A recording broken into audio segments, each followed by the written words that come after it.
नमस्कार दोस्तों, आप सभी का स्वागत है आपके अपने channel door step education point पर। दोस्तों, आज की जो क्लास होने वाली है यह क्लास नंबर फर्स्ट है, जिसमें हम एसएसटी के जो प्रीवियस ईयर होंगे उनको हम डिस्कस करने वाले हैं।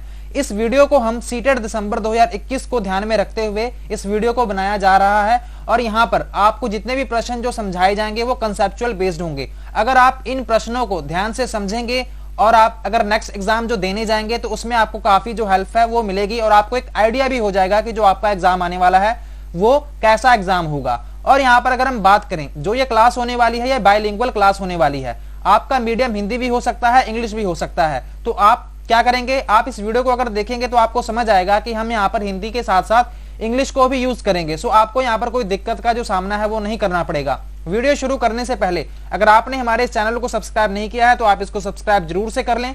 आने वाले वीडियोस को मिस ना करने के लिए जो बेल आइकन है आप उसको भी प्रेस जरूर से करें और इस वीडियो को अपने दोस्तों के साथ भी शेयर जरूर से करें। और दोस्तों, ये जो हमारी क्लास होने वाली है इसमें हम मेनली जो कंटेंट होता है उसको हम डिस्कस करेंगे। मतलब ये कि जो आपका पेडागोजी है, एसएसटी की जो सब्जेक्ट की जो पेडागोजी है उसको हमने यहाँ पर ऐड नहीं किया है, उसको हम बाद में ऐड करेंगे। बट आप इनको अगर ध्यान से समझेंगे तो आपकी जो अंडरस्टैंडिंग है वो काफी डेवलप होगी। सो दोस्तों, आपका जो समय है उसे ना बर्बाद करते हुए हम आज से मतलब अपना जो पहला क्वेश्चन है उसको करते हैं शुरू। सो देखते हैं जो हमारा पहला प्रश्न है।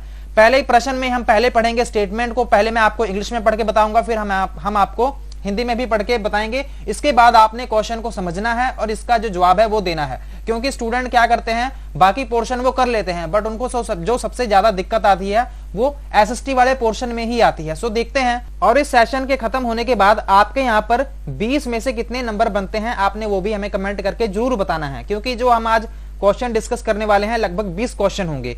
सो यहाँ पर मैं एक पहले स्टेटमेंट पढ़ देता हूं और यहाँ पर उसके बाद में स्टेटमेंट भी पढ़ देता हूं, ठीक है। और यहाँ पर क्या बताया हुआ है, पहली जो स्टेटमेंट है ये आपको जो बात बताई गई है उसकी जो एक्सप्लेनेशन है वो आपको दूसरी स्टेटमेंट में बताई गई है। सो आपने इन्हीं के हिसाब से जो आपका जवाब है वो देना है। सो देखते हैं। Chola temples were the hub of religious, social and cultural life, ये स्टेटमेंट ए दी गई है। इसके बाद कहा गया है Chola bronze images were of deities but sometime also of devotees. So इन्होंने ये तो बता दिया, ठीक है। आपने अंग्रेजी में एक बार प्रश्न पढ़ लिया, एक बार हम हिंदी में पढ़ लेते हैं। जो चोल मंदिर हुआ करते थे, चोल मंदिर धार्मिक, सामाजिक एवं सांस्कृतिक जीवन के केंद्र थे। तो ये क्या आपको लगता है कि जो चोल मंदिर हुआ करते थे धार्मिक, सामाजिक एवं जो सांस्कृतिक जीवन था उसका केंद्र हुआ करते थे। और कथन बी में यह बात बताई गई है कि चोल कांस्य प्रतिमाएं, ठीक है ना, ब्रॉन्ज इमेजेस को हम क्या कहते हैं हिंदी में, कांस्य, ठीक है। कांस्य इमेजेस को यहाँ पर प्रतिमाएं की बात की गई है। डेटीज मतलब कि देवी देवताओं की थी और उस पर कुछ जो प्रतिमाएं थी वो भक्तों की भी थी। तो क्या ये बात सही है? मतलब ये कि जो आपको या वैसे जो आपको ये प्रश्न बताया गया है, जो पहला कथन है, पहला कथन पढ़ने के बाद उसकी जो एक्सप्लेनेशन है क्या वो ये दी गई है, इसी के आधार पर हम क्वेश्चन को टिक करने वाले हैं। तो यहाँ पर पहला अगर आप ऑप्शन पढ़ेंगे, both A B are true, ये तो कह रहा है कि दोनों ए बी दोनों सही हैं, पर जो बी है ना, इज करेक्ट एक्सप्लेनेशन ऑफ ए। इन्होंने कहा है पहले ऑप्शन में कि ए दोनों कथन सही हैं और जो कथन ए है ये क्या क्वेश्चन जो ऑप्शन बी है, ये जो कथन बी है क्या इसको एक्सप्लेन कर पा रहा है कि नहीं कर पा रहा है। अब देखते हैं ऑप्शन नंबर 2 में, both A B are true, इन्होंने कहा कि दोनों सही है पर बी जो है ये करेक्ट एक्सप्लेनेशन नहीं है किसकी, कथन ए की। क्या ये जवाब सही होगा? या फिर option number 3, A is true but B is false, A सही है बट बी गलत है। या फिर option number D, A is false but B is true, कि ए गलत है और बी सही है। तो मैं आपको अभी ये समझाता हूं प्रश्न कि इसका जवाब क्या होगा। सबसे पहले अगर हम चोला मंदिर की बात करें तो सबसे पहले आप ये बात समझ लें कि जहां पर मंदिर हुआ करते थे, चोला मंदिर की अगर हम बात करें तो वहां पर क्या हुआ करता था, जहां पर मंदिर बन जाते थे तो यहां पर क्या होता था कि बहुत सारे जो लोग हुआ करते थे दूर दूर से वो वहां पर आते थे। उनके आने के साथ क्या हुआ, उनके आने के साथ वहां पर जो पास में जो यहाँ पर लोग रहते थे उन्होंने छोटी मोटी दुकानें खोलनी शुरू कर दी, क्योंकि उन्होंने खरीदारी भी तो करनी है ना। जब उन्होंने दुकानें खोलनी शुरू की तो इसी तरह यहाँ पर जो आसपास मंदिरों के जो लोग थे वो बसने शुरू हो गए। इसी तरह वहां पर जो छोटे मोटे जो कारीगर हुआ करते थे वो भी वहां पर बसने शुरू हो गए। मतलब ये कि वो छोटी मोटी कारीगरी का अगर काम करेंगे तो वहां पर जो भी लोग आएंगे मंदिर में क्या कह सकते हैं कि वर्शिप करने, वहां पर पूजा करने, तो वो क्या करेंगे, उनसे खरीदारी करेंगे। सो इस तरह जो ये मंदिर हुआ करते थे ये धार्मिक, सामाजिक एवं सांस्कृतिक के जीवन के केंद्र तो बन गए थे। मतलब ये कि जो पहला स्टेटमेंट है ये सही है। अगर हम यहाँ पर बात करें दूसरे स्टेटमेंट की कि जो चोल की जो कांस्य प्रतिमाएं हुआ करती थी, ठीक है, जो ब्रॉन्ज इमेजेस हुआ करती थी, इसमें आपको देवी देवताओं के जो आपको कह सकते हैं कि इमेजेस देखने को मिलती थी। इसमें आपको जो भक्त हुआ करते थे उनकी प्रतिमाएं भी देखने को मिलती थी।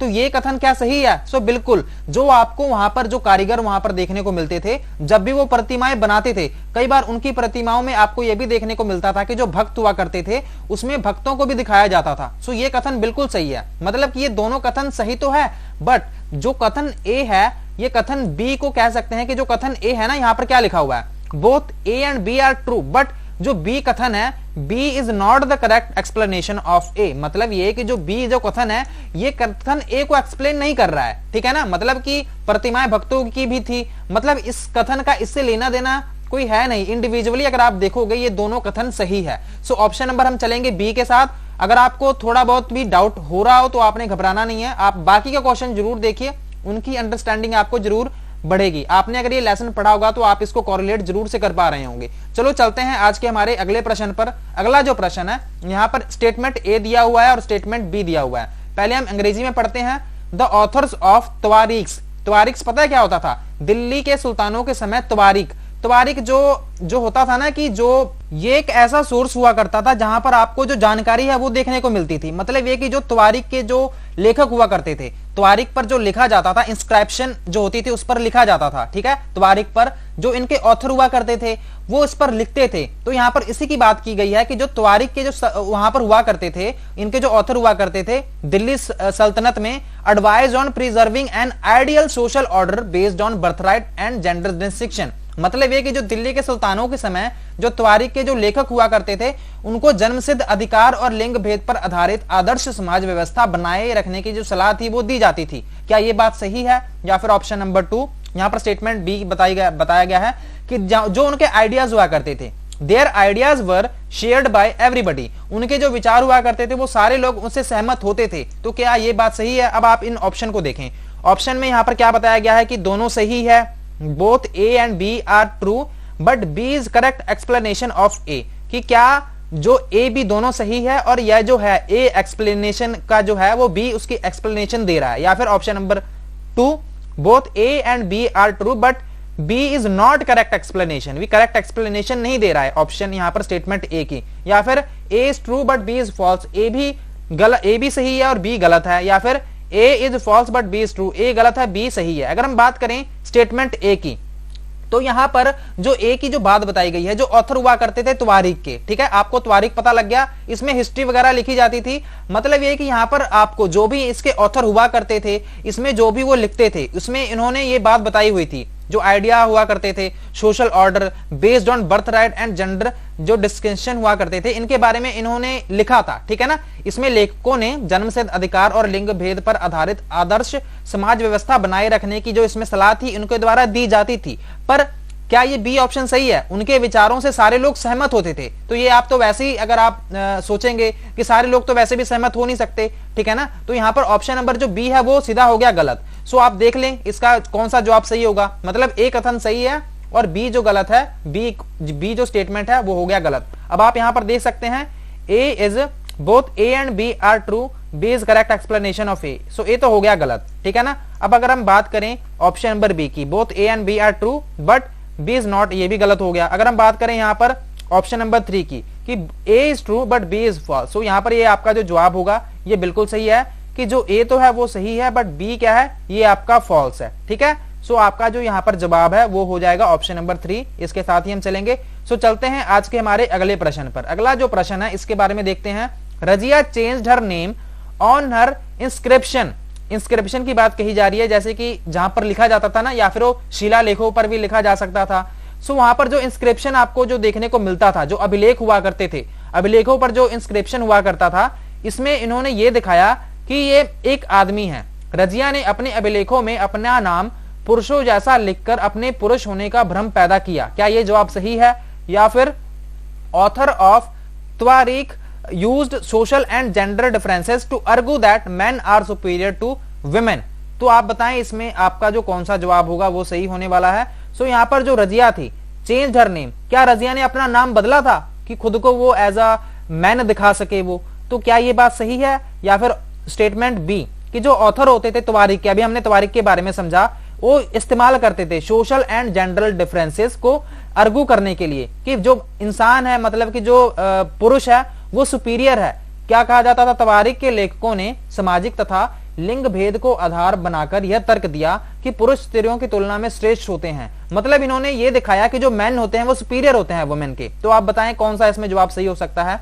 Both A and B are true. Option number, अगर हम फर्स्ट को देखें तो यहां पर बोल रहा है कि जो ए बी है वो दोनों सही है, बट जो बी है वो करेक्ट एक्सप्लेनेशन है ए की। तो आपको क्या लगता है, दोनों सही है या फिर option number two both A and B are true?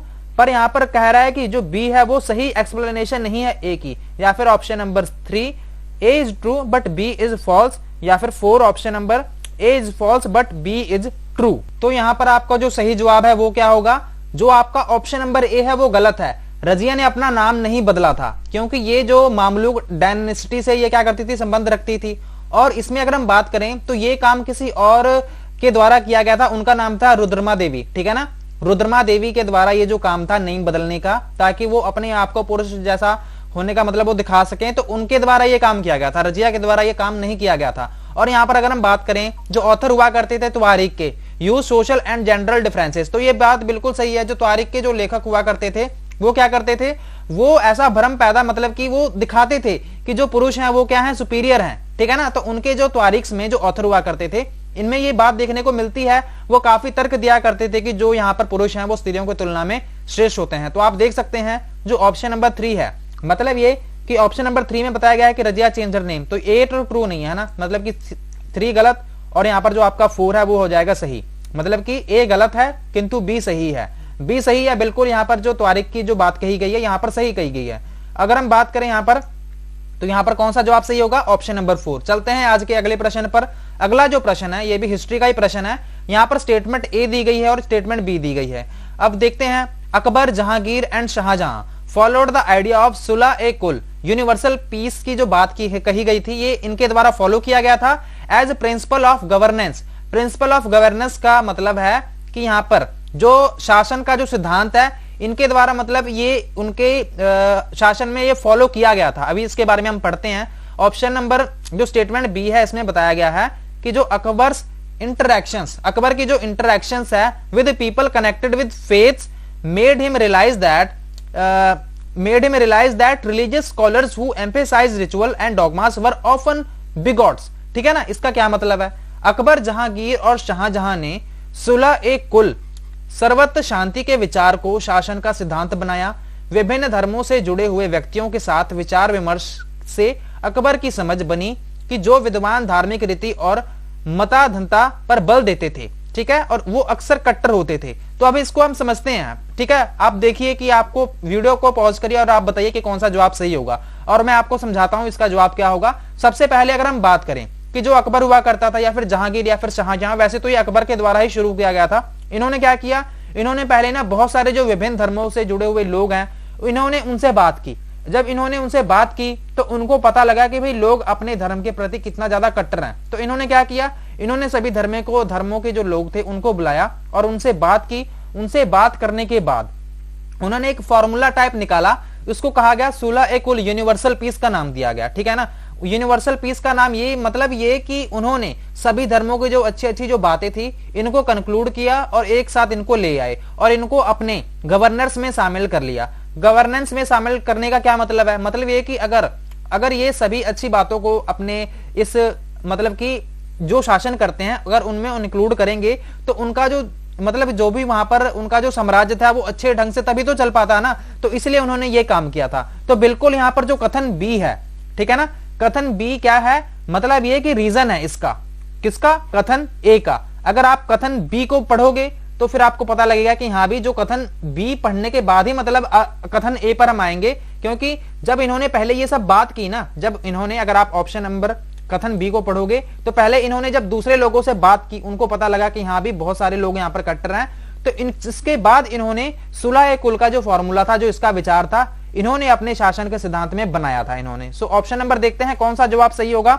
Both A and B are true but B is reason for A. क्या ये जवाब सही है या फिर option number two both A and B are true but B is not reason of A. So यहां पर हम चलेंगे ऑप्शन नंबर ए के साथ। क्यों? क्योंकि यहां पर यही बात कही गई है ना कि जो ऑप्शन ए और बी है ये दोनों ही सही है, बट जो बी है वो रीजन भी है ए का, ठीक है ना। मतलब इसका रीजन ये है, जो उसका कारण है, जो उसका तर्क दिया गया है। सो ये दोनों बात आपस में बिल्कुल संबंधित है, ठीक है ना। जो आपको यहाँ पर ऑप्शन दिखाई दे रहे हैं ये दोनों आपस में बिल्कुल एक दूसरे के साथ संबंधित है। उम्मीद करता हूं आपको ये जो प्रश्न है वो समझ लग गया होगा। चलते हैं आज के हमारे अगले प्रश्न पर। आज का हमारा 5th क्वेश्चन है, under the Delhi sultans and the Mughals the hierarchy between social class decreased. मतलब ये स्टेटमेंट ए में आपको ये बात कही गई है कि जो दिल्ली के सुल्तान और मुगल हुआ करते थे उसमें जो श्रेणीबद्ध समाज, श्रेणीबद्ध समाज का मतलब ये है कि ऊंची नीची जो जाति के जो लोग हुआ करते थे उनके बीच का जो डिफरेंस था वो कम हुआ।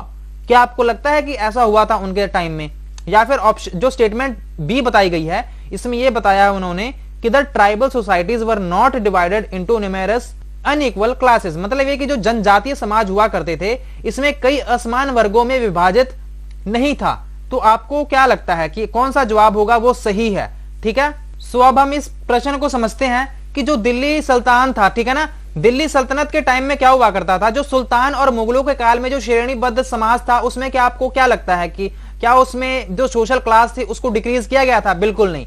क्यों मैं ये बात क्यों कह रहा हूं? क्योंकि अगर आप वर्ण सिस्टम की बात करें, ठीक है ना, वर्ण जो सिस्टम हुआ करता था उसमें क्या होता था कि जो यहां पर जातियां होती थी उनको 4 भागों में बांट दिया जाता था और उसके हिसाब से जो आपको जो उनमें फर्क है, जो डिफरेंस है ऊंची जाति और नीची जाति के बीच में आपको बहुत ज्यादा देखने को मिलता था। वही जो फॉर्मूला था इन मुगलों ने भी अडॉप्ट कर लिया था। तो इस हिसाब से जो स्टेटमेंट फर्स्ट है वो तो हो गई गलत, ठीक है ना। मतलब कि ये मुगलों में भी हुआ करता था। जो सोशल क्लास थी इन्होंने ये बताया, इसका ऑपोजिट बता रहे हैं ना कि जो सोशल क्लास थी कि दिल्ली के जो सुल्तानों और मुगलों के काल में जो श्रेणीबद्ध समाज था उसमें उन्होंने कहा कि ये डिक्रीज हो गया था, मतलब कम हो गया था, ठीक है ना, जो श्रेणीबद्ध समाज था। पर ये ऐसी बात बिल्कुल नहीं थी, ये उनके टाइम पर भी था ये, ठीक है ना। मतलब ये कथन तो हो गया गलत। अगर हम बात करें कथन बी की तो यहां पर जो ट्राइबल सोसाइटीज हुआ करती थी, ठीक है ना, जो ट्राइबल जो कबीले वाले जो जनजातीय लोग हुआ करते थे ना, वो वैसे मैं आपको बताऊं तो ये कहां रहते थे? ये मेनली जंगलों वगैरह में रहा करते थे, पर्वतों पे रहा करते थे। और इनमें आप अगर देखोगे ना तो ये किसकी पूजा करते थे? ये जो पेड़ पौधे होते थे, जो प्राकृतिक जो होते हैं ना, जैसे कि पानी हो गया, जल हो गया, नदियां हो गई, ये लोग इनकी पूजा करते थे। और इनमें आपको ज्यादा असमान जो वर्ग हुआ करते थे वो देखने को नहीं मिलते थे क्योंकि ये एक साथ ही रहा करते थे, ठीक है ना।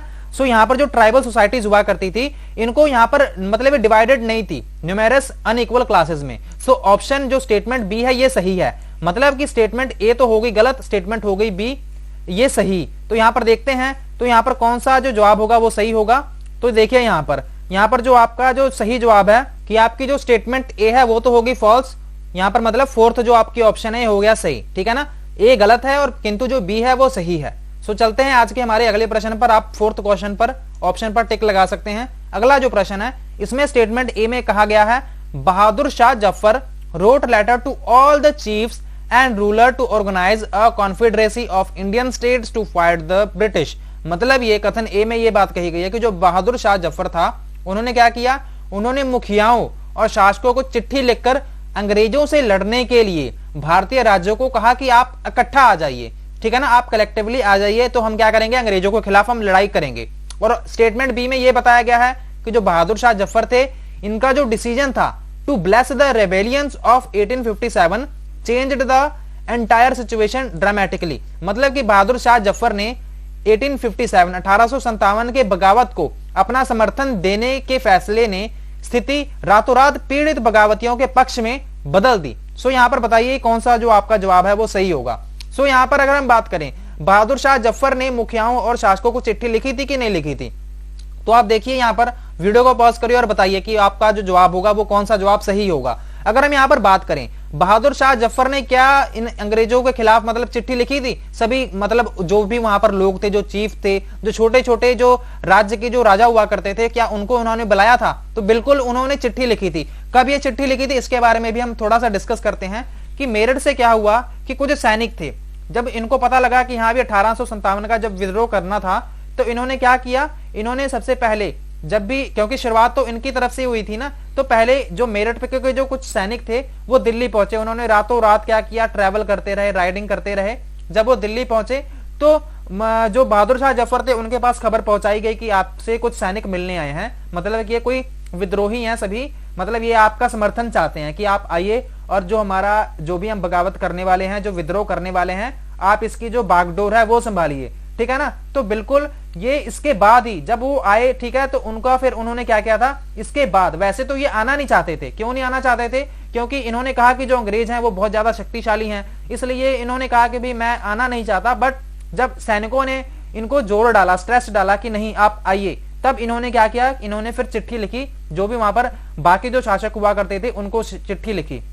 तो इसके साथ ही अगर आप कथन बी को देखोगे तो बहादुर शाह जफर ने 1857 के बगावत को अपना समर्थन बिल्कुल दिया था। तो आप जो कह सकते हैं कि कथन ए भी सही है, बी भी सही है, ठीक है ना। तो समर्थन दिया था ना, तो मतलब ये है कि जो कथन ए है, ठीक है ना, इसका जो पूरा कह लो कि इंश्योर करता है, सुनिश्चित करता है, ये जो कथन बी है। सो अगर आप ऑप्शन नंबर ए को देखेंगे तो both A and B are true, दोनों सही है। हमने ये बात तो समझ ली कैसे सही है, ऑप्शन ए जो कथन है, ऑप्शन बी, ये दोनों सही है। पर जो बी है, बी क्या है, एंश्योर्ड बिकॉज ऑफ ए, ठीक है ना, मतलब कि ए और बी दोनों सही है। ए ने बी को सुनिश्चित किया है, सो बिल्कुल किया है ना, दोनों बात ही सही कही गई है, एक दूसरे से जुड़ी भी हुई है। सो ऑप्शन नंबर ए के साथ हम चलेंगे। अब चलते हैं आज के हमारे अगले प्रश्न पर। अगला जो प्रश्न है, which of the following is false in the context of women caste and reform during the colonial period. औपनिवेशिक काल के दौरान महिलाएं जाति एवं सुधार के संदर्भ में निम्नलिखित में से कौन सा विकल्प गलत है। अब हम पढ़ते हैं कौन सा जवाब सही होगा। Vidyasagar suggested that widows could remarry. Vidyasagar नाम के एक सुधारक हुआ करते थे, उन्होंने कहा कि जो विधवा विवाह है वो होना चाहिए। क्या उन्होंने ये सुझाव दिया था? अब यहाँ पर आपने इस बात का ध्यान रखना है कि इन्होंने फॉल्स पूछा है, मतलब यहाँ पर 3 कथन तो ऐसे दिए गए होंगे जो कि 3 सही होंगे, ठीक है ना। तो और यहाँ पर क्या बात बताई गई है, ऑप्शन नंबर 2 में बताया गया है जो प्रार्थना समाज जो था ड्रीव ओनली अपॉन हिंदू टेक्स्ट, जो प्रार्थना समाज ने केवल हिंदू ग्रंथों पर विचार विमर्श किया था। क्या ये बात सही है? या फिर option number 3, Pandita Ramabai founded a widows home at Poona. Pandita Ramabai हुआ करती थी पूना में, एक क्या था, उन्होंने विधवा जो गृह था उसकी स्थापना की थी। क्यों की थी इसके बारे में भी हम डिस्कस करेंगे। The knowledge of ancient text help the reformers promote new laws. प्राचीन ग्रंथों के ज्ञान से सुधारकों को नए कानून बनवाने में मदद मिली। मतलब ये कि जब भी लोग जो हुआ करते थे, सुधारक हुआ करते थे, वो क्या करते थे, जब लोगों को बात समझ नहीं आती थी तो वो क्या करते थे, वो जो अपने धर्म की जो बातें हुआ करती थी, अच्छी बातें, उनको वहां पर क्या करते थे, बेस बनाते थे, उनका हवाला देकर कहते थे कि आप हमारे साथ गलत कर रहे हैं, ठीक है ना। तो क्या ये बात सही थी? अब देखते हैं इसका जो सही जवाब है वो क्या है। इसका सही जवाब है प्रार्थना समाज ड्रीव ओनली अपॉन हिंदू टेक्स्ट। ये जवाब इसका कैसे सही हुआ इसके बारे में भी हम थोड़ा सा डिस्कस करते हैं। जैसे कि आपको क्वेश्चन में पूछा क्या जा रहा है, औपनिवेशिक काल के दौरान जो महिलाएं थी जाति एवं सुधार के संदर्भ में निम्नलिखित में से कौन सा विकल्प गलत है। मतलब ये कि जो कॉलोनियल पीरियड था उसमें वुमेन्स और कास्ट की बात कही गई है और सुधार की बात की गई है। तो जो प्रार्थना समाज था ना, वो केवल हिंदू ग्रंथों पर विचार विमर्श नहीं किया था उन्होंने जो प्रार्थना समाज था, उन्होंने हिंदू धर्म के साथ साथ क्रिश्चियन और जो बौद्ध धर्म के जो ग्रंथ हुआ करते थे ना, उस पर भी उन्होंने काफी विचार विमर्श किया था। तो इस हिसाब से आपका जो ऑप्शन नंबर 2 है वो यहाँ पर सही बैठता है। अगर हम बात करें बाकी के ऑप्शंस की, तो विद्यासागर हुआ करते थे, इन्होंने बिल्कुल ये सजेस्ट किया था कि जो विधवा है उनको यहाँ पर रीमैरिज करवानी चाहिए, बल्कि मतलब कि उनको दोबारा से शादी है वो करवानी चाहिए। और यहाँ पर जो ऑप्शन नंबर 3 है, जो पंडिता रामाबाई हुआ करती थी, इन्होंने विडो हाउस खोला था पूना में। क्यों खोला था? क्योंकि वो चाहती थी कि जो एक बार विडोज है, मतलब कि जो औरत विधवा हो चुकी है, उसको यहाँ पर इकोनॉमिकली स्ट्रांग किया जाए। अगर इकोनॉमिकली वो स्ट्रांग होगी तो उसको यहाँ पर दर दर भटकना बिल्कुल नहीं पड़ेगा। सो इस हिसाब से जो आपका ऑप्शन नंबर सी है ये किस हिसाब से सही है, अगर यहाँ पर ये फॉल्स ना लगा होता तो, ठीक है ना, फॉल्स ये ना लगा होता तो मतलब कि ये कथन सही है। अगर हम बात करें ऑप्शन नंबर 4 की, जो प्राचीन ग्रंथ हुआ करते थे, तो जो ज्ञान सुधारक हुआ करते थे ना, जैसे कि राजा राम मोहन राय, इन्होंने क्या किया था, इन्होंने सती प्रथा वगैरह को बंद करवाया था। तो इन्होंने यही बात कही थी कि भाई आप हमारे ग्रंथ में दिखाइए कहां पर लिखा है कि ऐसा करना चाहिए, ठीक है ना। तो मतलब ये कि धर्म की जो किताबें हुआ करती थी उनका हवाला देकर जो बुराइयां थी ना समाज में, उनको ये खत्म करने की कोशिश किया करते थे। उसी के हिसाब से जो नए कानून है वो बनाए गए थे, ठीक है ना। तो ये बिल्कुल ये भी बात सही है, प्राचीन ग्रंथों के ज्ञान से सुधारकों ने नए कानून बनवाने को जो मदद है उनसे मिली थी काफी। सो यहाँ पर आपका जो सही जवाब है ऑप्शन नंबर 2 के साथ हम चलेंगे। अब चलते हैं आज के हमारे अगले प्रश्न पर। The state of Telangana was earlier part of which state of India. अब आपसे ये पूछा जा रहा है कि जो यहां पर तेलंगाना जो स्टेट थी, इसको यहां पर कौन सी ये जो भारत की स्टेट थी जिसके साथ ये जुड़ी हुई थी, अब आपको ये बताना है। अब देखते हैं महाराष्ट्र, आंध्र प्रदेश, मध्य प्रदेश या फिर कर्नाटका। अब देखिए, आप बताइए कि इसका क्या जवाब सही होगा। आप वीडियो पॉज कर सकते हैं, उसके बाद आप इसका जो जवाब है वो दें, ठीक है। अगर हम बात करें यहां पर तेलंगाना की, तेलंगाना आपको पता है 2014 में इसको कौन सी स्टेट से अलग कर दिया गया था। इसको अगर आप ध्यान से देखेंगे तो इसको यहां पर आंध्र प्रदेश से अलग कर दिया गया था, ठीक है ना, 2014 में, ठीक है ना, जून 2014 में, 2 जून 2014 में क्या कर दिया गया था, इसको यहां पर तेलंगाना से अलग कर दिया गया था। अगर मैं आपसे वैसे क्वेश्चन पूछूं कि जो तेलंगाना राज्य है, इसको जो सबसे पहले सीएम थे उनका नाम क्या था, उनका नाम था चंद्रशेखर राव, ठीक है ना, उनका क्या नाम था, चंद्रशेखर राव। और इसके आंध्र प्रदेश के बारे में अगर मैं आपको और बात बताने की कोशिश करूं तो आंध्र प्रदेश, ठीक है ना, मतलब कि जो तेलंगाना थी, तेलंगाना की जो राजधानी है वो क्या है, तेलंगाना की जो राजधानी है वो क्या है, हैदराबाद। अगर हम आंध्र प्रदेश की बात करें, इसकी क्या राजधानी है, इसकी जो राजधानी है वो है अमरावती, ठीक है ना, इसकी क्या राजधानी है, अमरावती। सो चलिए चलते हैं आज के हमारे अगले प्रश्न पर। अगला जो प्रश्न है इसके बारे में भी हम डिस्कस कर लेते हैं। अगला प्रश्न में क्या कहा जा रहा है, consider the following statement and select the option that indicate the correct role of media in democracy. अब यहां पर क्या बात बताई जा रही है कि निम्नलिखित कथनों पर आप ध्यान दें और लोकतंत्र में संचार माध्यम की सही भूमिका का चयन करें। कि जो मीडिया का जो मेन काम है ना, अब आजकल आप सभी को पता है कि मीडिया कितना मतलब गलत काम कर रही है, बट चलिए हम उसमें नहीं जाएंगे, बट हम इस क्वेश्चन को देखते हैं कि जो मीडिया का जो मेन काम है वो क्या है। ऑप्शन नंबर ए में लिखा गया है, it should provide information to citizen through news. इन्होंने कहा है कि इसे समाचार के माध्यम से नागरिकों को सूचना पहुंचानी चाहिए। मतलब ये कि जो भी यहां पर आपके आस पड़ोस में घटनाएं घट रही हैं, चाहे राज्य में हो, चाहे पूरे देश में हो, चाहे किसी और देश में हो, वो सारी जो आपको घटनाएं हैं, जो जानकारी है वो आपके पास पहुंचानी चाहिए। ऑप्शन नंबर बी में लिखा गया है, it should provide the point of view of the advertiser through it's news programmers.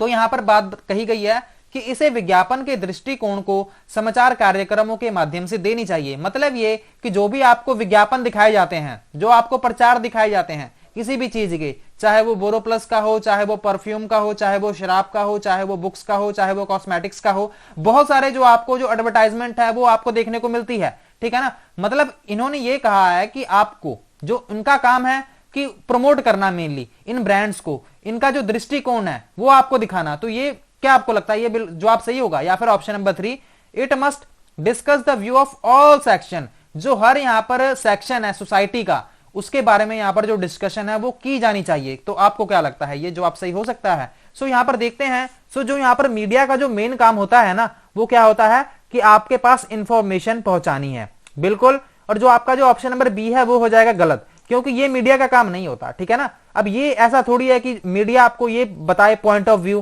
किसका, एडवर्टाइजर का, इन अपने न्यूज प्रोग्राम से।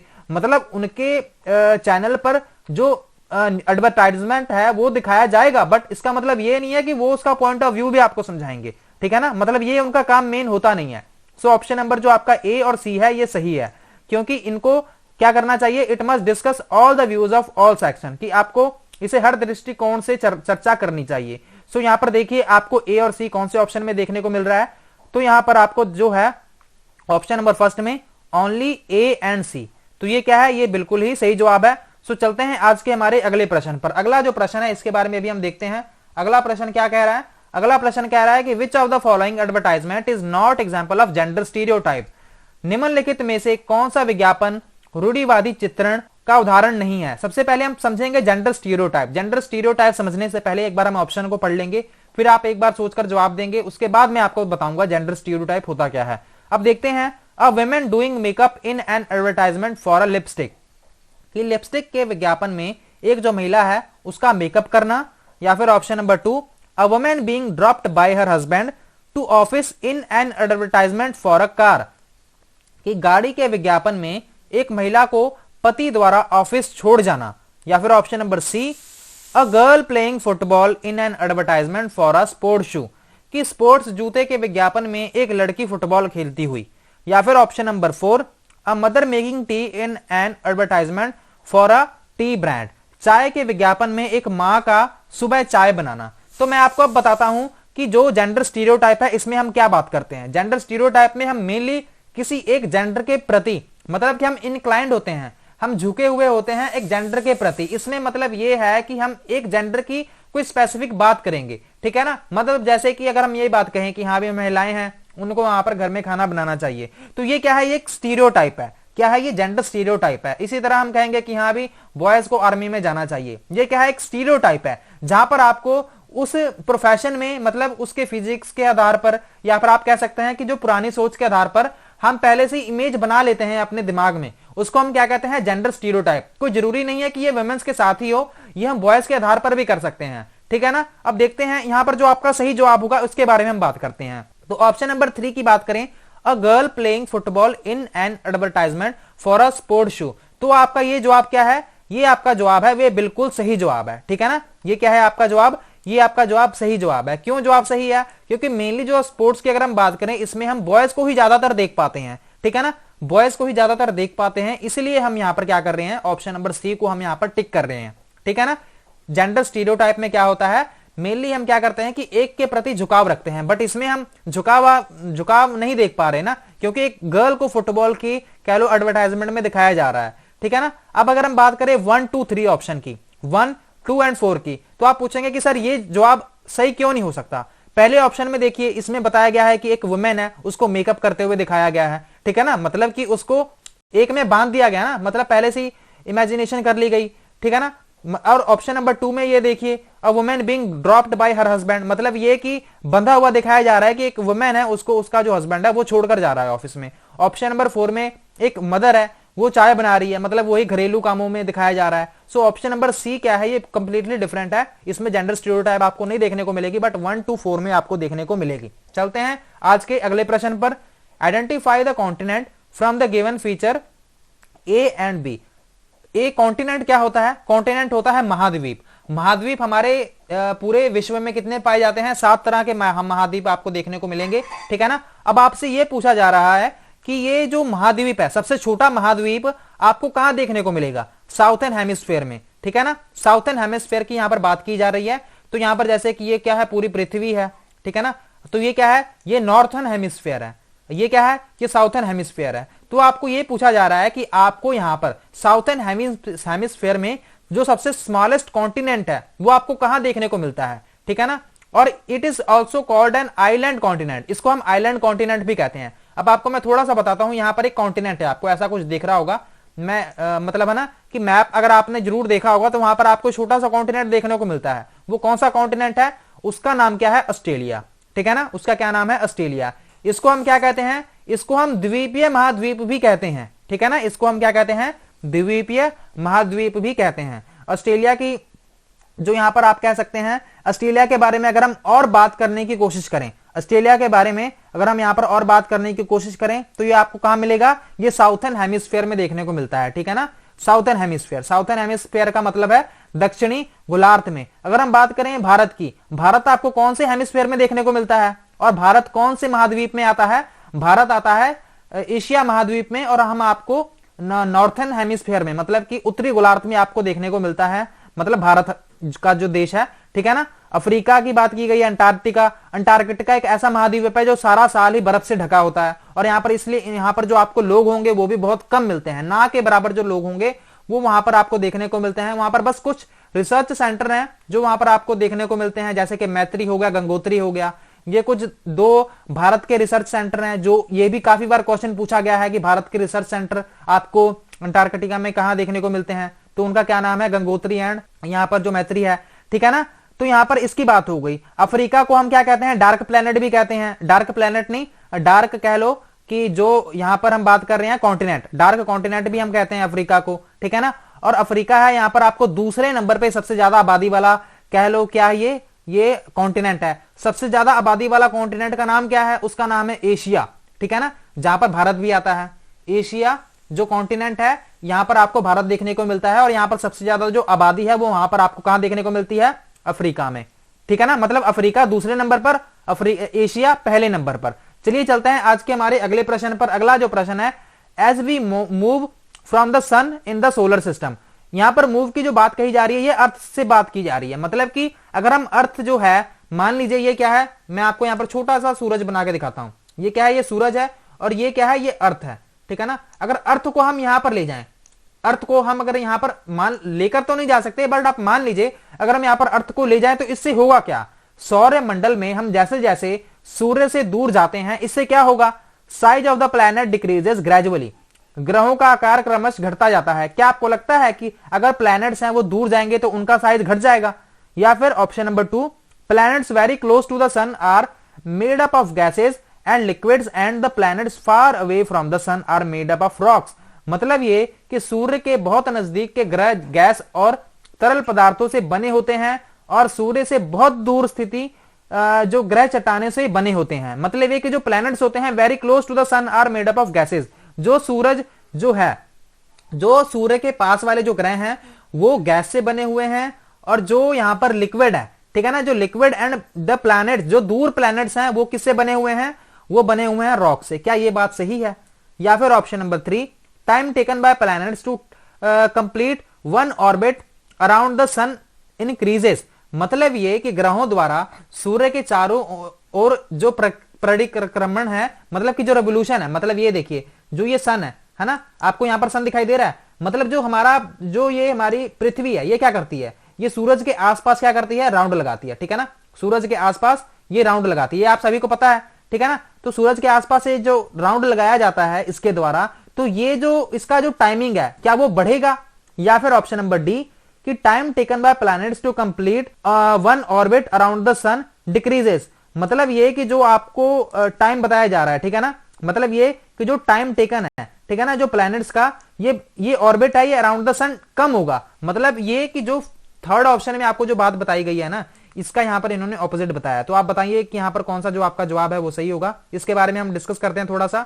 सो सबसे पहले मैं आपको थोड़ा सा ना, अगर मैं आपको ये बात समझाने की कोशिश करूं, मान लीजिए कि जो हमारी पृथ्वी है, आपको ये पता है ना कि जो हमारी पृथ्वी है इसको यहां पर सूरज के आसपास चक्कर लगाने में कितने टाइम लग जाते हैं। वैसे ही अपने अक्ष पर घूमने में तो 24 घंटे लगाती है, बट ये 365 दिन लग जाते हैं इसको सूरज के पूरा एक चक्कर लगाने में। अगर मान लीजिए कि जो सूरज है, ये जो सूरज है यहां पर पृथ्वी है, ठीक है ना, ये क्या था, ये हमारा ये सूरज है और यहां पर पृथ्वी है। अगर पृथ्वी यहां से और दूर जाएगी, ठीक है ना, सूरज से, तो इसका जो परिक्रमण जो करने का जो समय है वो भी बढ़ेगा, ठीक है ना, जो परिक्रमण जो करने का जो समय है वो भी बढ़ेगा, क्योंकि इसका जो राउंड है, ठीक है ना, जो ये रिंग है ये भी तो बढ़ रही है ना साथ में, तो इसका ये तो बढ़ेगा। सो ऑप्शन नंबर 3 आपका इस हिसाब से सही होगा, ठीक है ना, आपका जो ऑप्शन नंबर 3 है इस हिसाब से सही होगा कि जो टाइम टेकन बाय प्लैनेट्स है, जो आपके ग्रह हैं उनको जो समय लगता है क्या करने में, परिक्रमण करने में, वो उसकी जो अवधि है वो बढ़ जाती है, ठीक है ना। और ऑप्शन नंबर 2 में क्या गलत बात बताई गई है, मतलब ये इन्होंने कहा है कि जो सूरज के जो पास वाले जो ग्रह होते हैं वो गैस के बने होते हैं। ये बिल्कुल बात गलत है, क्योंकि जो पृथ्वी के पास जो सबसे पास वाले जो पहले 4 प्लैनेट हैं, ठीक है ना, जैसे कि मरकरी, वेनस, अर्थ, और यहां पर हम बात करें जो यहां पर MVEM, मतलब कि जो यहां पर मार्स है, ठीक है ना। जैसे कि मैं आपको एक ट्रिक बता देता हूं ग्रहों को याद करने की, MVEM, उसके बाद JSUN, ठीक है ना, MVEM, M से हो गया मरकरी, फिर V से हो गया वेनस, E से हो गया अर्थ, M से हो गया मार्स, ठीक है ना। अभी मैं आपको यहां पर एक बार लाइन मार के दिखा देता हूं। ये जो J सन है ना, जुपिटर, सैटर्न, यूरेनस, नेपच्यून, ये जो 4 प्लैनेट हैं ये बने हैं गैस से। बट अगर हम बात करें मरकरी, वेनस, अर्थ और मार्स, ये मैं आपको बता रहा हूं जो ये सीरियल वाइज है। मान लीजिए ये सन है, ठीक है ना। अब आप अगर देखेंगे सन के जो पास वाले जो 4 प्लैनेट हैं ये बने हुए हैं पत्थर से, मतलब ये क्या है, रॉक से बने हुए हैं। बट लास्ट वाले जो 4 हैं वो गैस से बने हुए हैं। तो इस हिसाब से जो ऑप्शन नंबर 2 है वो तो गलत हो गया ना। इन्होंने यही बात तो लिखी हुई है कि जो सूरज के जो नजदीक वाले जो ग्रह हैं वो गैस से बने हुए हैं। सो ये हमारी इतनी सी बात थी। यहां पर आप लगा सकते हैं ऑप्शन नंबर 3 पर टिक। ऑप्शन नंबर 3 आपका बिल्कुल ही सही जवाब है। सो अब चलते हैं आज के हमारे अगले प्रश्न पर। Imagine if the earth is not inclined toward the plane of its orbit, then कल्पना करें यदि पृथ्वी अपने कक्षीय समतल की ओर नहीं झुकी होती तो, ठीक है ना। आप सभी को पता है, मान लीजिए ये क्या है, ये है अर्थ, ठीक है ना। अब आपको ये पता है ना कि ये जो अर्थ है ये झुकी हुई है थोड़ी सी, ठीक है ना, 23.5 डिग्री के कोण पर ये क्या है, ये झुकी हुई है। अगर आप ग्लोब देखेंगे, आपने ग्लोब जरूर देखा होगा, ग्लोब जब भी आप देखते हैं तो आपको झुका हुआ ग्लोब दिखाई देता है, ठीक है ना। आपको मैं ग्लोब की फोटो भी दिखा दूंगा। इवन आपको ये जो थंबनेल है ना, थंबनेल में भी आपको ग्लोब तो वो नहीं है, बट आपको वैसे बस वो एक चित्रण बना हुआ है, उसमें आप देख नहीं पाओगे, बट आप वैसे गूगल करके जरूर देखना। आप ग्लोब होता है वो टेढ़ा होता है, मतलब वो तो कंप्लीट वैसे ग्लोब है क्या, मॉडल ऑफ अर्थ है, मतलब वो कंप्लीटली अर्थ को डिपेक्ट कर रहा है छोटी सी आकृति में। तो ग्लोब भी आपको 23.5 डिग्री पर झुका होता है, ठीक है ना। अब यही बात यहां पर पूछी जा रही है कि जो ये झुकाव है इसके कारण आपको क्या देखने को मिलता है। इस झुकाव के कारण जो आपको जो चेंजेस है देखने को मिलते हैं, इसमें आपको क्या बदलाव देखने को मिलते हैं, आपसे यही पूछा जा रहा है। अब देख लेते हैं। Imagine if the earth is not inclined, ठीक है ना। अब यहां पर ये बात लिखी हुई है कि नॉट, कि कल्पना करें यदि पृथ्वी और कक्षीय समतल की ओर नहीं झुकी होती। अभी मैं आपको यहां पर क्या बात बता रहा था, ये 23 डिग्री पर झुकी हुई है, ठीक है ना। अगर ये 23 डिग्री पर ना झुकी हो, ठीक है ना, मतलब ये पृथ्वी की शेप अगर ऐसी हो तो क्या होगा, ठीक है ना। तो यहां पर हम ऑप्शन को पढ़ते हैं। The circle of illumination will match with longitudinal lines, प्रदीप्ति, वृत्ति और देशांतर रेखाएं हैं एक दूसरे से मिल जाती हैं। या फिर the circle of illumination will match with latitudinal lines, प्रदीप्ति, वृत्त और जो अक्षांशीय जो रेखाएं हैं एक दूसरे से मिल जाती हैं। या फिर there will be no seasonal variation in a particular region, किसी क्षेत्र विशेष में कोई मौसमी परिवर्तन नहीं होगा। या फिर there will be more seasonal variation in particular region, किसी क्षेत्र के विशेष में ज्यादा मौसमी परिवर्तन होता है। अब देखते हैं आप कौन सा जवाब इसमें लगा पाते हैं। मैं आपको थोड़ा सा समझाने की कोशिश करता हूं। अब ये जो अर्थ है ना हमारी, जो 23 डिग्री झुके होने के कारण ही जो आपको जो मौसम में जो बदलाव है ना वो आपको देखने को मिलते हैं। अब आपने कभी ये सोचा है कि जो ठंडी है, गर्मी है, जो मॉनसून की जो सीजन है, ये क्यों आपको देखने को मिलती है? क्योंकि यहां पर इसका झुकाव है, ठीक है ना। जब ये खुद घूमती है तो ये जब पृथ्वी के सामने जाएगी, ठीक है ना, तो इस पे जो सूरज की जो किरणें होंगी, अब यहां पर मान लीजिए सूरज यहां पर है, तो सूरज की किरणें मेनली कहां पर पड़ेंगी, यहां पर पड़ेंगी, ठीक है ना, यहां पर पड़ेंगी। नीचे वाले एरिया में कम पड़ेंगी, ठीक है ना, नीचे वाले मतलब कि साउथर्न गोलार्ध में, दक्षिणी गोलार्ध में कम जो किरणें होंगी वो पड़ेंगी। कम किरणों के पड़ने के कारण क्या होगा, यहां पर जो आपको ठंड होगी वो नीचे वाले एरिया में ज्यादा देखने को मिलेगी। मेरा कहने का मतलब यही है कि जो आपको सीजनल जो वेरिएशन है वो आपको बहुत ज्यादा देखने को मिलेगा। अब आपने कभी सोचा है कि यूरोप में सबसे ज्यादा ठंड क्यों पड़ती है और भारत में जब गर्मी पड़ती है तो बहुत ज्यादा गर्मी पड़ती है, सर्दी पड़ती है तो बहुत ज्यादा सर्दी पड़ती है, ठीक है ना। तो ये बातें क्यों देखने को मिलती हैं? क्योंकि ये 23.5 डिग्री झुकी हुई है। सो इसके कारण क्या होगा, अगर आप ऑप्शन नंबर सी को देखेंगे, there will be no seasonal variation. अगर यहां पर अगर ये जो 23 डिग्री है अगर ये ना झुकी हो तो आपको जो सीजनल जो वेरिएशन है वो आपको देखने को नहीं मिलेगा, ठीक है ना। ऑप्शन नंबर सी के साथ आप चलेंगे। ऑप्शन नंबर सी तो सही है। अब आप देखिए कि इसमें और कौन सी जो ऑप्शन है वो सही हो सकती है, ठीक है ना। अगर आप ऑप्शन नंबर फर्स्ट को देखें तो यहां पर क्या बात बताई गई है, the circle of illumination will match with longitudinal lines, ठीक है ना। The circle of illumination will क्या होगा, we match with longitudinal lines. अब लॉन्गिट्यूडनल लाइंस कौन सी होती हैं, लॉन्गिट्यूडनल मतलब कि लंबी लाइंस, ठीक है ना। लैटिट्यूड से आप क्या समझ सकते हैं, जैसे कि यहां पर अक्षांश रेखाएं और देशांतर रेखाएं। एक बार मैं आपको इसके बारे में भी बता देता हूं, छोटी सी डायग्राम। अब आपको, मेरे को नहीं पता आप देख पाओगे कि नहीं। अब आप यहां पर देखिए, ये क्या है, ये हमारी अर्थ है, ठीक है ना। ये वाली जो लाइंस होती है ना, अब ऐसे वाली लाइंस मैं आपको एक बार दिखा देता हूं। ये वाली जो लाइंस होती हैं, ये कौन सी लाइन है, ये वाली जो लाइंस हैं, ये जो आपको लाइंस दिख रही है ना, ये होती हैं लॉन्गिट्यूडनल लाइंस, ठीक है ना। लॉन्गिट्यूडनल लाइंस हैं ये। इसको हम क्या कहेंगे हिंदी में, इसको हम कहेंगे देशांतर रेखाएं। बट आपने कभी ये वाली भी लाइंस देखी होंगी, ठीक है ना, आपने ये वाली लाइंस भी देखी होंगी। तो आप यहां पर देख पा रहे हैं कि जो यहाँ पर लंबी लंबी जो लाइंस हैं जो ऐसे जा रही हैं, वो कौन सी लाइंस हैं, वो तो है यहाँ पर लॉन्गिट्यूडनल लाइंस। अगर हम बात करें यहाँ पर ये दूसरी लाइन है जो आप देख पा रहे होंगे, जो ऐसे वाली लाइन जा रही हैं, इसको हम कहेंगे यहाँ पर लैटिट्यूडनल्स, मतलब अक्षांशीय रेखाएं और देशांतर रेखाएं। तो यहाँ पर जो आपका जो फर्स्ट स्टेटमेंट है, मतलब ये कि जो आपका ए है, ये जो लाइंस होंगी, illumination will match with longitudinal lines, ठीक है ना। तो ये बिल्कुल ये मैच करेंगी, ठीक है ना। तो यहां पर जो आपका ऑप्शन नंबर ए है और ऑप्शन नंबर जो सी है, ये दोनों सही है। अब आप देखिए कि यहां पर ए सी कहां पर सही है। अगर आप ऑप्शन नंबर 3 में देखेंगे तो यहां पर ए सी क्या है, ये दोनों ही सही है। उम्मीद करता हूं मैंने थोड़ा सा समझाने की कोशिश तो की, अब आप समझ पाए कि नहीं, आप हमें कमेंट करके जरूर बताइए। अगर आपको समझ नहीं आया तो मैं आपके लिए एक अलग से ये क्लास लॉन्गिट्यूडनल और लैटिट्यूडनल वाली जो लैटिट्यूडनल्स वाली जो क्लास है वो मैं आपके लिए वो भी ले लूंगा, ठीक है ना। वैसे तो मैंने ये जो सारी एनसीईआरटी है ये मैंने एक्सप्लेन ऑलरेडी की हुई है। अगर आप चैनल की प्लेलिस्ट में जाएंगे ना तो आपको सारी ही वीडियोस देखने को मिल जाएंगी, ठीक है, वहां पर मैंने कंसेप्चुअल बेस्ड सारी ही एनसीईआरटी एक्सप्लेन की हुई है। अदरवाइज आप क्या कर सकते हैं, आप एनसीईआरटी 6वीं से लेकर 8वीं तक की वो भी पढ़ सकते हैं। तो देखते हैं अब हम यहां पर बात करते हैं, consider the statement A B C about autumn season in India and choose the correct answer. आपने क्या करना है, भारत में शरद ऋतु के संबंध में कथन ए बी और सी पर आप विचार करना है और आपका जो सही विकल्प है आपने वो चुनना है। अब देख लेते हैं, this season is also known as the south west monsoon season, कि इस मौसम के, इसे क्या कहते हैं, मौसम के दक्षिण पश्चिम मानसून के नाम से भी जाना जाता है। या फिर option number B, winds blow from the bay of Bengal and Arabian sea toward the land of this season, कि इस मौसम में पवन बंगाल की खाड़ी तथा अरब सागर के स्थल की ओर बहती है। या फिर ये मौसम मानसून के आने पर तथा आगे बढ़ने का जो मौसम है इसको हम कहते हैं। अब हम इसको समझने की कोशिश करते हैं। तो यहां पर आप देखिए, this season is also known as the south west monsoon, ठीक है। तो क्या इसको ये कहा जाता है, अगर मैं आपको एक बार मैप दिखाने की कोशिश करूं, ठीक है ना, यहां पर क्या बात कही गई है कि ऑटम सीजन, ठीक है, ऑटम सीजन की यहां पर बात की गई है। अगर हम वैसे में आपको ऑटम सीजन की बात बताने की कोशिश करूं तो ये नवंबर के टाइम पर आपको देखने को मिलता है, लगभग सितंबर से नवंबर तक आपको देखने को मिलता है, और ये पोस्ट मानसून है, ठीक है ना, मतलब कि मानसून के बाद का जो समय होता है उसमें आपको ऑटम सीजन देखने को मिलता है। और किसके बीच में, विंटर और समर के बीच में आपको ना ये जो सीजन है वो देखने को मिलता है, ठीक है ना। तो यहां पर अगर आप देखेंगे तो this season is also known as south west monsoon season, इसको नहीं कहा जाता, ठीक है ना, साउथ वेस्ट मानसून सीजन आपको इसको नहीं कहते।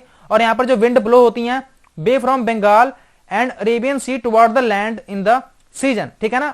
यहां पर किसकी बात कही जा रही है, बे ऑफ बंगाल आपको पता है कहां है, वैसे मैं आपको वैसे ये बता देता हूं, जैसे ये हमारा भारत है, ठीक है ना, आपको ये भारत दिख रहा है यहां पर, तो यहां पर इसके जो अगर आप राइट साइड में देखोगे, यहां पर जहां पर मैं आपको कर्सर घुमा रहा हूं, यहां पर जो राइट साइड है ना, यहां पर आपको बंगाल की खाड़ी देखने को मिलती है, अरब सागर आपको यहां देखने को मिलता है, ठीक है ना, अरब सागर यहां पर है, बंगाल की खाड़ी आपको यहां देखने को मिलती है। अब हम यहां पर बात कर रहे थे कि जो विंड ब्लो करती हैं वे बे ऑफ बंगाल से अरेबियन सी की तरफ, है ना, मतलब कि बंगाल की खाड़ी से आप इस मौसम के पवन में बंगाल की खाड़ी तथा अरब सागर के स्थल की ओर बहती है।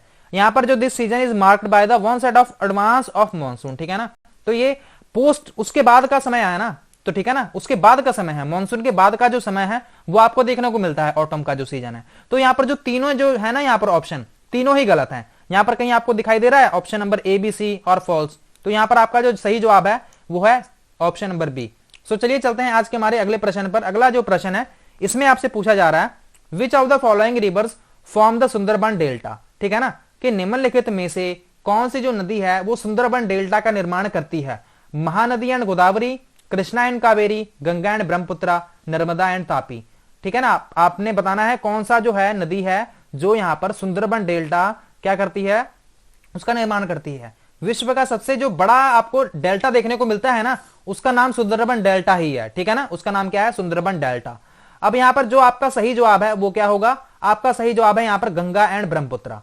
गंगा एंड ब्रह्मपुत्रा के द्वारा जो भी यहां पर क्या है, जो रिवर्स हैं उनके द्वारा ये जो सुंदरबन डेल्टा है यहां पर ये आपको देखने को मिलता है। ऑप्शन नंबर सी के साथ आप चलेंगे सही। अब चलते हैं आज के हमारे अगले प्रश्न पर। अगला जो प्रश्न है, identify the atmospheric layer from the given feature A and B. दिए गए लक्षणों ए एंड बी के आधार पर आप वायुमंडल की जो परत है उसको आपने पहचानना है। जो मीटियोराइट्स होते हैं, अंतरिक्ष में प्रवेश करने वाले उल्का पिंड, मीटियोराइट्स क्या होते हैं, उल्का पिंड, ठीक है ना। उल्का पिंड वैसे होते क्या हैं, जो मान लीजिए कि कोई प्लैनेट्स हैं या फिर कोई चट्टान होती है वो अंतरिक्ष में टकरा जाती है। अब वो अंतरिक्ष में टकराने के बाद क्या होता है, कई बार वो ना पृथ्वी के अक्ष में भी आ जाती है, मतलब कि वो एंटर कर जाती है। जब वो एंटर करती है तो आपने कभी देखा है टूटते हुए तारे, टूटते हुए तारे ये क्या होते हैं, मीटियोराइट्स ही होते हैं, ठीक है ना। मतलब वो कि पत्थर की चट्टानें होती हैं, अब फ्रिक्शन इतनी ज्यादा होती है कि वो आग से जलने लग जाते हैं। तो यहां पर meteorites burn in the layer on entering from the space, कि अंतरिक्ष में प्रवेश करने वाले उल्कापिंड इस परत में आने पर जल जाते हैं। या फिर option number B, temperature decline with increasing height in this layer, इस परत में बढ़ती ऊंचाई के साथ तापमान घटता है। ये आपको कौन सी लेयर में ये जो फीचर्स हैं वो देखने को मिलते हैं आपने बताना है। तो यहां पर जो आपका सही जवाब है वो क्या होगा, आपका सही जवाब है यहां पर मध्यमंडल, मीजोस्फेयर, इंग्लिश में मीजोस्फेयर, हिंदी में मध्यमंडल, ठीक है ना। अब हम बात करें मध्यमंडल की, मध्यमंडल के ऊपर क्या होता है, मध्यमंडल के आपको ऊपर जो आपको देखने को मिलेगा वो होता है एक्सोस्फेयर, इसके नीचे आपको थर्मोस्फेयर देखने को मिलता है। अगर हम और भी बात करें, ठीक है ना, ये तो आपको पता लग गया कि मीजोस्फेयर में होता क्या है, जो मीटियोराइट्स होते हैं वो इस लेयर में जल जाते हैं, ठीक है ना। और यहाँ पर जो टेम्परेचर होता है वो क्या होता है, वो घटता है। जब आप ऊपर जाओगे ना इस लेयर में तो जो तापमान होगा वो घटेगा। अगर हम बात करें यहाँ पर ट्रोपोस्फेयर की, ट्रोपोस्फेयर के बारे में आप क्या जानते हैं? ट्रोपोस्फेयर जो हमारे कह लो हमारे एनवायरमेंट की, हमारे धरती की सबसे नीचे वाली परत होती है। जो आपको बारिश वगैरह देखी है ना आपने, बारिश हो गया, जो आपके जो पत्थर गिरते हैं, स्नोफॉल होती है, और यहां पर जो भी आप बिजली वगैरह जो कड़कती हुई आपने देखी होगी, ये जो सारी क्रियाएं होती है ना, प्राकृतिक क्रियाएं, ये आपको ट्रोपोस्फेयर में देखने को ही मिलती हैं। अगर हम बात करें स्ट्रेटोस्फेयर की, ठीक है ना, ट्रोपोस्फेयर को हम हिंदी में कहेंगे शोभ मंडल। और अब अगर हम बात करें स्ट्रेटोस्फेयर की, जो समताप मंडल है, वैसे आपको पता है कि जो ओजोन लेयर है वो आपको स्ट्रेटोस्फेयर में ही देखने को मिलती है, ठीक है ना। स्ट्रेटोस्फेयर में आपको ओजोन जो लेयर है वो आपको इसी में देखने को मिलती है। तो उम्मीद करता हूं आपको थोड़ा बहुत समझ आ गया होगा। यहां पर जो आपका सही जवाब है ऑप्शन नंबर 2। अब चलते हैं आज के हमारे अगले प्रश्न पर। इंसोलेशन इज एसोसिएटेड विद, जो आतपन है इसका संबंध किससे है? सोलर एनर्जी से है, सूर्य ऊर्जा के साथ, एक्सोस्फेयर एंड इट्स गैसेज, बहिर्मंडल और उससे होने वाली गैसों के साथ, या फिर एयर प्रेशर वायुदाब के साथ, या फिर सीजनल विंड्स मौसमी पवनों के साथ। सो इसमें कुछ ज्यादा समझाने वाला है नहीं। इंसोलेशन वो होता है जब भी सूरज की जो किरणें हैं, ठीक है ना, जब वो धरती पर पड़ती हैं, ठीक है ना, बाद में वही रेडिएशन वगैरह होती है, निकलती है, बाद में वही जो किरणें होती हैं, मतलब कि जो रेडिएट करती हैं, जो भी किरणें धरती पर पड़ रही हैं, ठीक है ना, वो क्या है, वो उसी को हम कहते हैं इंसोलेशन। तो यहां पर सोलर एनर्जी के साथ इसका जो संबंध है किसके साथ है? सोलर एनर्जी के साथ, सूर्य ऊर्जा के साथ जो इसका संबंध है वो आपको देखने को मिलता है। इसी के साथ चलते हैं आज के हमारे अगले प्रश्न पर। अगला जो प्रश्न है इसके बारे में भी पढ़ लेते हैं। Match the following with appropriate choices. तो ये आपको कुछ वन दिए गए हैं, ठीक है ना, आपको यहां पर वन दिए गए हैं, और वन के साथ आपको यहां पर जो वनों के जो कुछ पेड़ हैं, ठीक है, उनके नाम है, और ये पाए कहां पर जाते हैं आपको ये पूछा जा रहा है। ये आपको क्या है, ये आपको वनों के नाम दिए गए हैं, और ये जो फॉरेस्ट है ये पाए कहां जाते हैं इसके बारे में इधर बताया गया है। अब आपको इसी को क्या करना है, मैच द कॉलम में आपको यहां पर इसको सॉल्व करना है। अगर हम बात करें जो कॉनी फॉरेस्ट होते हैं, शंकुधारी वन, शंकुधारी वन वैसे होते कौन से हैं? आपने कभी अगर आप हिमाचल वगैरह में या फिर कहीं और भी पर्वतीय इलाकों में अगर आप गए होंगे तो आपने कभी पत्ते देखे हैं? वे एकदम तीखे तीखे पत्ते होते हैं, ठीक है ना, पत्ते जो होते हैं एकदम मतलब कि शार्प जैसे होते हैं। आपने तीखे पत्ते वाले जो होंगे आपने पेड़ पौधे जरूर देखे होंगे, उसको हम कहते हैं शंकुधारी वन, ठीक है ना, शंकुधारी वन कहते हैं। मेडिटेरियन जो वेजिटेशन होती है वो आपको कहां देखने को मिलती है? जहां पर आपको समुद्री इलाके जैसे देखने को मिले, मेनली आपको यूरोपियन वगैरह में आपको ज्यादातर देखने को मिलते हैं। ट्रॉपिकल एवरग्रीन फॉरेस्ट क्या होते हैं, एक बार मैं हिंदी में भी आपको बता देता हूं। मेडिटेरियन को भूमध्य सागरीय वनस्पति कहते हैं, और ट्रॉपिकल एवरग्रीन फॉरेस्ट को हम उष्णकटिबंधीय सदाबहार वन। सदाबहार का क्या मतलब है कि सारा साल ही वहां पर जो वर्षा है वो होती रहती है। अगर हम बात करें यहां पर टेम्परेट एवरग्रीन फॉरेस्ट, शीतोष्ण सदाबहार वन, यहां पर वर्षा होती है बट इतनी ज्यादा नहीं होती। तो आपको जो कॉनी फॉरेस्ट जो फॉरेस्ट है ना, यहां पर जो आपको मिलेंगे, क्या मिलेंगे, जो आपको पेड़ मिलेंगे या फिर जो भी आपको ट्रीज मिलेंगे वो कौन से मिलेंगे? Soft evergreen trees. मतलब ये कि शंकुधारी वन में आपको नरम कास्ट वाले सदाबहार वृक्ष देखने को मिलते हैं। कॉनी फॉरेस्ट में कौन से? सॉफ्टवुड एवरग्रीन ट्री जो है आपको यहां पर देखने को मिलता है, ठीक है ना। अब हम बात करें यहां पर ऑप्शन नंबर बी की, जो मेडिटेरियन जो वेजिटेशन है वो आपको कहां देखने को मिलती है? जो मेडिटेरियन जो आपको वेजिटेशन है, भूमध्य सागरीय वनस्पति है, ये आपको महाद्वीपों का पश्चिमी एवं दक्षिणी पश्चिमी किनारा है, इसमें आपको देखने को मिलती है। ऑप्शन नंबर बी का जो जवाब है वो है ऑप्शन नंबर 4, ठीक है ना। आप यहां पर लगा सकते हैं मेडिटेरियन वेजिटेशन का आपको west and south west margin of the continent. अगर हम यहां पर बात करें ट्रॉपिकल एवरग्रीन फॉरेस्ट, सारा साल ही वहां पर वर्षा होती रहती है, ठीक है ना। आपको मैं ये बात बता दूं, सारा साल यहां पर वर्षा होगी तो क्या होगा, वहां की जो लकड़ होगी वो क्या हो जाएगी, सख्त हो जाएगी। अब आप यहां पर थोड़ा सा लॉजिक भी लगा सकते हैं कि अगर सारा साल वर्षा हो रही है तो वहां के जो पेड़ होंगे वो क्या होंगे, बड़े ही सख्त लकड़ी वाले पेड़ होंगे। तो ऑप्शन नंबर सी का यहां पर लगाएंगे आप ऑप्शन नंबर 2 में। उष्ण कटिबंधीय सदाबहार वन का आएगा यहां पर दृढ़ कास्ट वाले वृक्ष। अब अगर हम बात करें टेम्परेट एवरग्रीन फॉरेस्ट की, तो यहां पर सिर्फ एक ऑप्शन रह गया। जो टेम्परेट एवरग्रीन फॉरेस्ट है वो आपको मिलेंगे eastern margin of the continent, ठीक है ना। शीतोष्ण सदाबहार वन आपको मिलेंगे महाद्वीपों का पूर्वी किनारा। अब आप इसको मैच करने के बाद अगर आप ऑप्शन को देखेंगे तो जो फोर्थ ऑप्शन है वो आपका सही होगा। मतलब ये है कि पहले का आ गया 3, कॉनी फॉरेस्ट का आ गया 3, सॉफ्टवुड एवरग्रीन ट्री, बी का आ गया मेडिटेरियन वेजिटेशन का क्या आ गया option number 4 west and south west margin of the continent.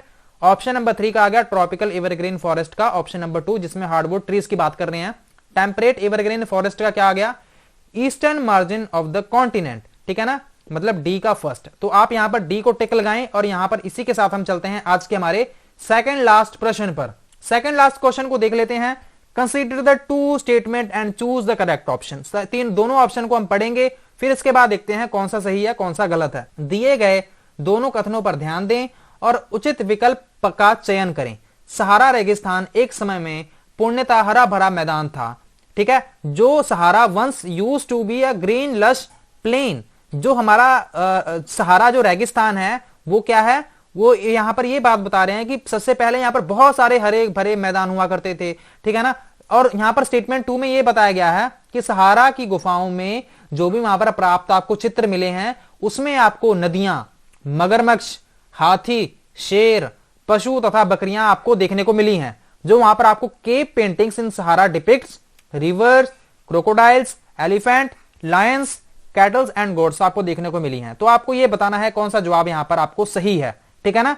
तो यहां पर जो आपका ए एंड बी है ये दोनों ही सही है, ठीक है ना। मतलब कि जो सहारा जो रेगिस्तान था ना, ये एक समय की बात की जा रही है ना, अभी की बात नहीं की जा रही, एक समय की बात की जा रही है कि यहां पर जो बहुत सारे पेड़ पौधे हुआ करते थे, समुद्र हुआ करते थे, बट कुछ मौसम में बदलाव आने के कारण वो क्या हो गया, वो सारा ही रेत में तब्दील हो गया। तो मतलब ए का जो कथन है हमें ये कैसे पता चल रहा है, ये हमें कथन बी से पता चल रहा है, ठीक है ना। कथन बी से हमें ये क्या कर रहा है, ये पता चल रहा है। सो यहां पर अगर आप देखेंगे कि सहारा की जो गुफाओं में है वहां पर प्राप्त चित्रों से ही हमें पता चला है कि वहां पर पहले अगर नदियां हुआ करती थी, मगरमच्छ, हाथी हुआ करते थे, तो इसका मतलब तो यही है ना कि जो सहारा रेगिस्तान हुआ करता था एक समय पर बहुत ही हरा भरा मैदान था। तो यहां पर आप देख लीजिए कहां पर यहां पर दोनों ही जो जवाब है वो सही होंगे। Both A and B are true, ठीक है ना। तो ऑप्शन नंबर ए आपका हो जाएगा सही। Both A and B are false, ये तो हो गया गलत। ए फॉल्स, बी ट्रू, ये भी गलत और लास्ट वाला भी गलत। तो यहां पर ए और बी क्या है, ये दोनों सही हैं। चलिए आज चलते हैं आज के हमारे आखिरी प्रश्न पर। आखिरी जो प्रश्न है ये मैं आपको पढ़ के बताता हूं। Consider the statement A B C on dolphin and choose the correct option. Dolphin के बारे में दिए गए ए बी सी कथनों पर आपने विचार करना है और आपने सही ऑप्शन चूज करना है। मैं आपको पहले कथन पढ़ के सुना देता हूं।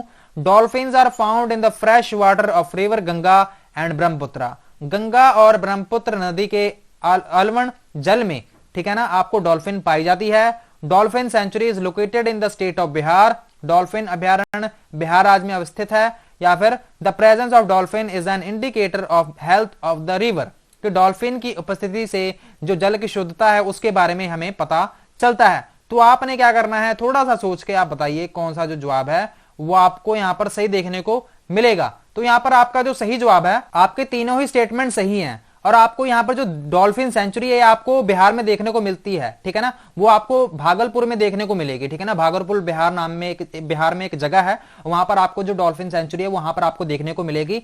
और जो डॉल्फिन है, ठीक है ना, ये found in fresh water of river Ganga and Brahmaputra, ये फिर बिल्कुल ये सही जवाब है, ठीक है ना। ये तीनों ही जो जवाब है वो सही है, ठीक है ना। आपको यहाँ पर जहां पर डॉल्फिन मिलती है ये इंडिकेटर है कि जो यहाँ पर हेल्थ ऑफ द रिवर की जो रिवर है वो साफ है, ठीक है ना। तो यहाँ पर आप देखिए option number 3 A B C are correct. So ये आज का हमारा आखिरी प्रश्न है।